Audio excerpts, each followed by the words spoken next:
look at these two.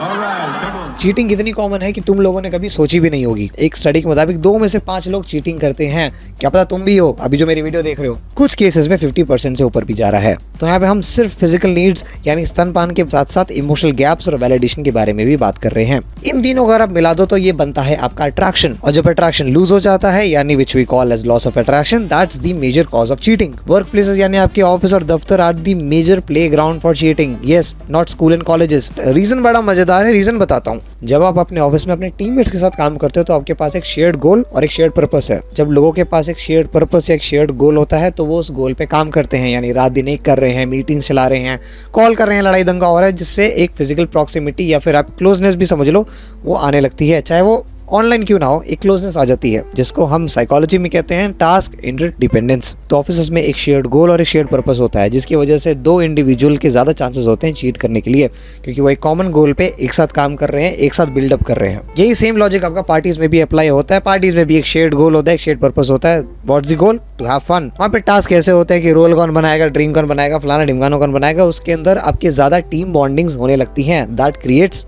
Closeness. तो अगर किसी कपल के पास शेयर्ड गोल या शेयर्ड पर्पस है, then they are less likely to cheat. I am not guaranteeing, but they are less likely to cheat, because वो दोनों के दोनों कहीं ना कहीं कुछ ना कुछ बिल्ड करने में लगे पड़े हैं। जैसे मैंने पहले बताया, टास्क इंटरडिपेंडेंस। और इसी वजह से अगर आपको अपने टीम वर्क या कॉलीग पे क्रश है, then it's not a wrong thing, because आप दोनों के दोनों एक ही गोल पे काम कर रहे हो। It's totally normal. इसलिए कहा जाता है ऐसा पार्टनर ढूंढो जहाँ पे तुम दोनों का गोल या पर्पस सेम हो, because build something that you both are chasing. दूसरा मैं भैया एक चीज कहूंगा कि इन लोगों से दूर रहना। ये होते हैं आपकी इन्फ्लुएंशियल पर्सनैलिटीज, यानी जो इनके दोस्त करते हैं बिना सोचे समझे वो चीज कर लेते हैं। इन लोगों के हाईएस्ट चांसेस हैं कि ये लोग तुम पे चीट करें, बिकॉज ये काफी ज्यादा सोशली ड्रिवन होते हैं, जिसको हम साइकोलॉजी में कंफर्मिटी बायस भी कहते हैं। यानी अब भाई ऐसा भी हिप्पोपोटामस खा रहे थे तो हम भी खा गए।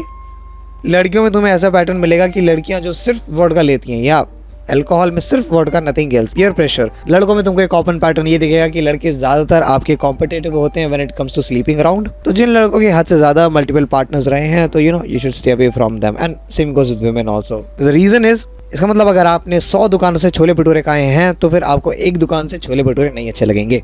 एक रिलेशनशिप से रिलेटेड मेरे पास एक 60-40 का कॉन्सेप्ट है, जिसे अगर तुम चाहते हो मैं अगली वीडियो में कवर करूं तो कमेंट डाउन ये वाला इमोजी। बाकी अगर तुम्हें ऐसी बढ़िया बातें और सुननी है तो मेरे दोस्त फॉलो कर लो, मैं बहुत आभारी रहूंगा।